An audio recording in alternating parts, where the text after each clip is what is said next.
కర్నూలు జిల్లా బీజేపీ అధ్యక్షుడు రామకృష్ణ ఆధ్వర్యంలో గుమ్మనూరు నారాయణ, గుమ్మనూరు కమలమ్మ సమక్షంలో హాలర్వి మండలం నిట్రావట్టి గ్రామంలో వైఎస్ఆర్సీపీ పార్టీ నుండి భారతీయ జనతా పార్టీలోకి భారీ చేరికలు చేరాయి.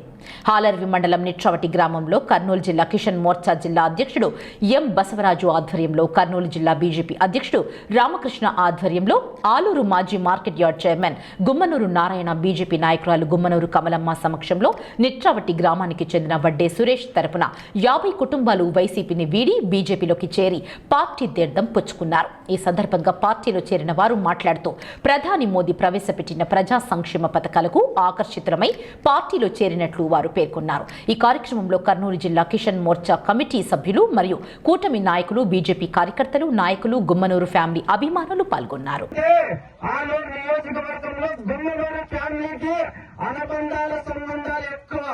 ఎందుకంటే ఎస్సీ గాని, బీసీ గాని, మైనార్టీలు గాని ప్రతి ఒక్కరిని అన్నగాను, మామగాను, బామ్మర్ది గాని చూసే కుటుంబం రాజకీయ కుటుంబం ఏదండి ఆలోచన అంటే ఒక గుమ్మనూరు కుటుంబం అని చెప్పి సభాముఖంగా తెలియజేసుకుంటున్నా. ఎందుకంటే మా ఇంట్లోకి వచ్చిన వాళ్ళు ఎవరు కూడా మా అన్న ఎమ్మెల్యే రాడు, జయరాం మామ అవుతాడు, జయరాం మన్న అవుతాడు, జయరాం సింహాన్ అవుతాడు, నారాయణ తమ్ముడు అవుతాడు వచ్చేవాళ్ళు ఉన్నారు. కానీ మేము ఎప్పుడు కూర్చున్నా అన్న మమ్మల్ని ఎక్కడైతే గుర్తుపెట్టుకున్నాడో అదే విధంగా ఆలోచనకున్న ప్రజలు కూడా మేము ఇట్లే ఎప్పుడో పరిపాలన చేస్తున్నాం. కానీ ఎక్కడున్నా ఇక్కడి నుంచి ఎక్కడికైనా 35 రోజులు చరిత్ర సృష్టించాలంటే మన ప్రేమ ఆచారత మన ఉంది కాబట్టి వాళ్ళక్కడ కూడా మనం చేశారు. ఇది మన సొంత ఇల్లు, మన నియోజకవర్గంలో సొంత నియోజకవర్గం. ఇది 2 కోట్ల ఎమ్మెల్యేల నియోజకవర్గం.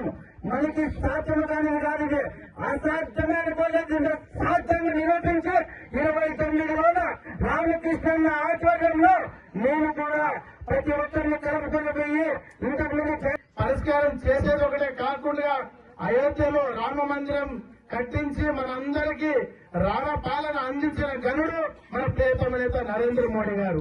మేము సభాముఖంగా తెలియజేసుకుంటున్నాం, రాబోయే రోజుల్లో ఏదైతే స్థానికంగా సంస్థాగతంగా ఎన్నికలు వస్తున్నాయో ఎంపీటీసీ, జెడ్పీటీసీ, సర్పంచ్, మున్సిపల్ అన్ని ఎన్నికల్లో కూడా భారతీయ జనతా పార్టీ ఈ జిల్లాలోనే సొంతంగా 2019 అనంతరం ఏదైతే ఎన్నికలు వచ్చినాయో అప్పుడు కూడా సర్పంచ్ గా పోటీ చేసింది, ఎంపీటీసీగా పోటీ చేసింది, జెడ్పీటీసీగా పోటీ చేసింది. భారతీయ జనతా పార్టీ సొంతంగానే ఈ జిల్లాలో గెలిచిన దాఖలాలు కూడా ఉన్నాయి.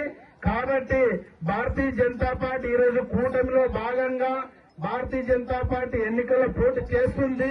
భారతీయ జనతా పార్టీని చిన్న చూపు చూస్తే భారతీయ జనతా పార్టీ ఏదైతే 2019లో ఏ గతి అయితే పట్టిందో ఆ గతి పట్టక మళ్ళీ మీకు తప్పదని చెప్పి ఈ సభాముఖంగా హెచ్చరిక చేస్తున్నాను కూడా తెలియజేసుకుంటున్నా.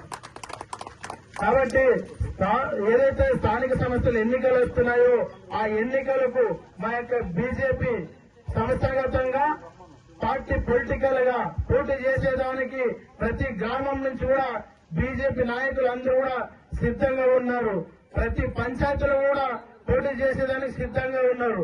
అందులో భాగంగానే మా రాష్ట్ర అధ్యక్షులు పివన్ మాధవ్ గారు